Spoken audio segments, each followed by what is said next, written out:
여러분, 우리가 매일 밥상에서 즐기는 음식들이 사실은 잘못 만나면 우리 몸에 독이 된다는 사실 들어보신 적 있으신가요? 겉보기엔 아무렇지 않은데 막상 몸속에서는 혈관을 막고 속을 더부룩하게 만들고 심지어 병을 키우기도 합니다. 특히 나이가 들면 소화기관도 간과 신장도 예전만큼 튼튼하지 않잖아요. 예전엔 괜찮았던 음식도 지금은 불편함을 주는 경우가 많습니다. 오늘은 우리가 자주 먹는 음식 중에서 함께 먹으면 독이 되는 조합 10가지를 하나씩 짚어드리고 대신 어떻게 드셔야 좋은지도 알려드릴게요.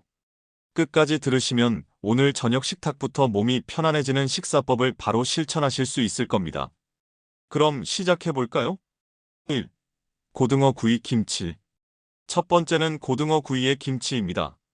등푸른 생선에는 히스타민이라는 물질이 있는데 발효된 김치와 만나면 알레르기 반응을 일으키거나 속을 불편하게 할 수 있어요. 특히 위장 기능이 약한 분들은 얼굴이 붉어지거나 가려움이 생길 수 있습니다. 대안은 고등어 구이엔 김치 대신 무생채, 양파 장아찌, 데친 시금치 같은 신선한 채소가 훨씬 좋습니다. 이렇게 바꾸면 생선 특유의 기름진 맛을 잡아주고 소화도 잘 됩니다. 김치 없으면 밥맛이 안 난다고 하시는 분들도 있는데 실제로 이렇게 드셔보시면 생각보다 훨씬 깔끔해요. 2. 햄소시지 계란 프라이. 세 번째는 아침 식탁에서 자주 보는 조합, 햄이나 소시지와 계란 프라이입니다. 햄과 소시지에는 나트륨, 방부제, 발색제 같은 첨가물이 많습니다. 여기에 계란 노른자의 콜레스테롤까지 더해지면 혈관 건강에 빨간불이 켜지죠. 특히 혈압이나 혈관 질환 있으신 분들은 더 조심하셔야 합니다. 대안은 계란은 샐러드나 구운 채소와 곁들이시고 햄 대신 닭가슴살, 연어, 두부 같은 단백질 식품을 선택해보세요. 아침에 이런 식으로 드시면 혈당도 안정적이고 포만감도 오래갑니다. 햄 대신 두부 스테이크 같은 간단한 조리법을 활용하시면 아침 식탁이 훨씬 건강해져요. 3. 밥 젓갈. 세 번째는 밥과 젓갈입니다. 밥도둑이라 불리지만 젓갈은 나트륨이 지나치게 많습니다. 매일 곁들이면 혈압이 올라가고 신장 건강에도 부담이 됩니다. 대안은 젓갈은 아주 가끔 작은 접시에만 곁들이고 평소에는 나물 반찬을 더 많이 드셔보세요. 들기름 살짝 넣은 시금치나물, 참깨 뿌린 숙주나물 같은 것들이 밥 반찬으로 젓갈 못지않게 맛있습니다. 4. 시금치 두부. 네 번째는 시금치와 두부입니다. 두부 무침에 시금치 넣어 드시는 분들 많으실 텐데 사실은 그 조합이 결석을 만들 수 있습니다. 시금치 속 수산이 두부 속 칼슘과 결합해 돌이 될 수 있기 때문이에요. 대안은 두부는 미역국이나 다시마와 함께, 시금치는 따로 나물로 무쳐서 드시는 게 훨씬 안전합니다. 같은 밥상에 올려도 따로 먹으면 문제 없으니 식탁 구성만 조금만 바꿔주시면 됩니다. 5. 라면 김치. 다섯 번째는 라면과 김치입니다. 라면에도 나트륨이 많고 김치에도 소금이 듬뿍 들어있죠. 이 둘을 같이 먹으면 하루 권장 나트륨 섭취량을 훌쩍 넘겨버립니다. 혈압이 쉽게 오르고 신장이 손상될 위험도 커집니다.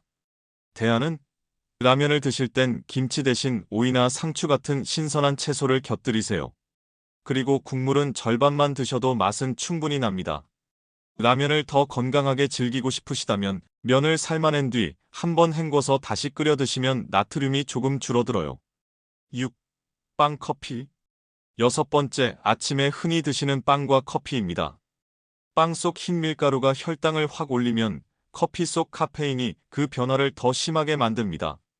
그래서 먹고 난 직후엔 힘이 나다가 금방 피곤해지고 속도 쓰릴 수 있어요. 대안은 빵을 드실 땐 따뜻한 우유, 보리차, 검은 콩, 두유 같은 음료를 곁들이세요. 커피는 식사와 조금 시간 차를 두고 견과류나 과일과 함께 드시면 훨씬 좋습니다. 특히 아침에는 카페인보다는 따뜻한 차 한 잔이 속을 더 편안하게 해줍니다. 7. 커피 식후 과일. 일곱 번째는 식사 후 과일과 커피입니다. 식후에 과일 한 조각, 거기에 커피까지 곁들이면 소화가 잘 될 것 같지만 사실은 반대예요. 커피 속 탄닌 성분이 과일의 비타민 흡수를 방해하고 위에서 발효를 일으켜 속이 더부룩해지기도 합니다. 대안은 과일은 식사 직후보다 간식 시간에 따로 드세요. 커피는 식사 후 최소한 2시간 뒤에 드시면 속도 편안하고 영양소 흡수도 잘 됩니다. 아예 식후에는 따뜻한 보리차나 대추차를 드시는 것도 좋은 방법입니다. 8. 우유 바나나. 여덟 번째, 우유와 바나나입니다. 많은 분들이 건강식으로 알고 계신데 사실은 위에 부담을 줍니다. 바나나 속 전분과 우유의 단백질이 소화를 늦추고 위가 더부룩해질 수 있어요.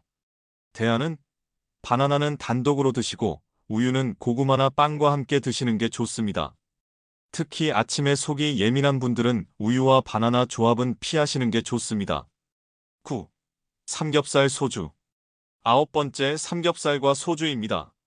많은 분들이 주말에 즐기시는 조합이지만 삼겹살, 기름이 불에 탈 때 생기는 발암물질이 술과 만나면 간이 감당하기 힘들 정도로 과부하가 걸립니다. 간은 하루에도 수많은 일을 하는데 이렇게 기름과 술까지 함께 처리해야 하니 금방 지쳐버리죠. 대안은 삼겹살 드실 때는 소주를 조금 줄이고 상추나 깻잎에 채소를 듬뿍 싸서 드셔보세요. 또는 소주 대신 보리차, 옥수수차 같은 따뜻한 차를 곁들이시면 훨씬 속이 편안합니다. 술을 꼭 드셔야 한다면 양을 절반으로 줄여보시는 것만으로도 몸이 훨씬 가벼워질 겁니다. 10. 튀김 맥주. 마지막 10번째, 튀김과 맥주입니다. 치맥은 남녀노소 좋아하는 조합이지만 튀김의 기름과 맥주의 알코올이 만나면 간이 혹사당합니다. 열량도 폭발적으로 늘어나 지방간, 비만, 심장병 위험을 크게 높입니다. 대안은 튀김은 채소와 함께 드시고 음료는 맥주 대신 무가당 탄산수나 보리차를 선택해보세요. 치맥 대신 치킨 탄산수 치탄으로 바꾸면 맛은 그대로, 속은 훨씬 편안합니다. 마무리. 여러분, 이렇게 10가지 음식 조합을 살펴봤습니다. 우리가 늘 먹던 음식도 어떻게 조합하느냐에 따라 몸에 약이 되기도 하고 독이 되기도 한다는 사실, 이제 아시겠죠? 특히 나이가 들수록 소화와 해독 능력이 떨어지니 이런 음식 조합을 더 조심하셔야 합니다. 오늘 말씀드린 것들 하나하나 기억하셔서 내일부터라도 식탁에서 조금씩 바꿔보세요. 몸이 훨씬 가볍고 속이 편안해지는 걸 느끼실 겁니다. 엔딩. 오늘 영상이 도움이 되셨다면 구독과 좋아요 꼭 눌러주세요. 여러분의 작은 습관 변화가 평생 건강을 지켜줍니다. 저는 또 따뜻하고 유익한 건강 이야기로 찾아뵐게요. 늘 건강하시고 행복하세요. 감사합니다. 건강하세요.